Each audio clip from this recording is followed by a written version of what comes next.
अच्छा चाचा, अब मैं समझ गई। जैसे जैसे इन ग्रीन हाउस गैसों की मात्रा बढ़ रही है, ये जरूरत से ज्यादा ऊष्मा रोक रही है, जिससे धरती पर गर्मी बढ़ रही है। शालू, कुछ देर रुककर, जब ये गैसें पहले से ही वातावरण में हैं, तो समस्या क्या है? अशोक, समस्या तब होती है जब इन गैसों की मात्रा बढ़ जाती है। तब ये जरूरत से ज्यादा ऊष्मा रोकती है, जिससे पृथ्वी का तापमान बढ़ जाता है और जलवायु परिवर्तन जैसी समस्याएं होती हैं। शालू, हाँ चाचा, ये प्रदूषण तो बहुत ही खतरनाक है हम सभी के लिए। अशोक, शालू, इंसानों ने औद्योगिक क्रांति के बाद से बहुत ज्यादा ग्रीन हाउस गैसों का उत्सर्जन किया है। इससे संतुलन बिगड़ गया है और जलवायु परिवर्तन हो रहा है। शालू, तो चाचा, हमें क्या करना चाहिए? अशोक, हमें प्रदूषण को कम करने की कोशिश करनी चाहिए। पेड़ लगाना, बिजली और पानी की बचत करना और वाहनों का कम उपयोग करना। शालू, हाँ चाचा, अब मैं समझ गई। अशोक लैपटॉप निकालकर ग्रीन हाउस प्रभाव समझाना शुरू ही करता है।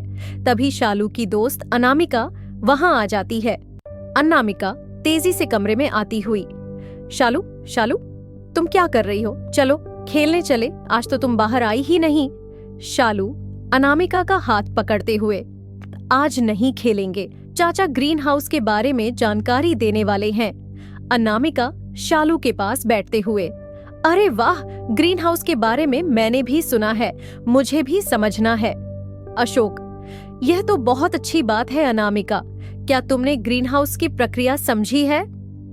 अनामिका, नहीं चाचा जी। अशोक, कोई बात नहीं, मैं तुम्हें और शालू को आज ग्रीन हाउस प्रभाव की प्रक्रिया समझाता हूँ, ये बहुत ही रोचक है। अशोक लैपटॉप खोलकर ग्रीन हाउस प्रभाव की जानकारी देना शुरू करता है। अशोक, ग्रीन हाउस प्रभाव एक प्राकृतिक प्रक्रिया है जो पृथ्वी को गर्म बनाए रखती है। सूर्य की किरणें पृथ्वी पर आती हैं और उसे गर्म करती हैं।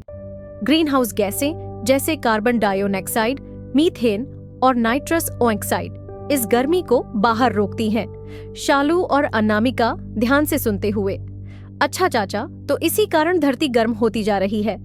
अशोक, बिल्कुल सही, इसीलिए हमें प्रदूषण को कम करने की कोशिश करनी चाहिए ताकि ग्रीन हाउस गैसों का स्तर नियंत्रित रहे और हमारी पृथ्वी स्वस्थ बनी रहे।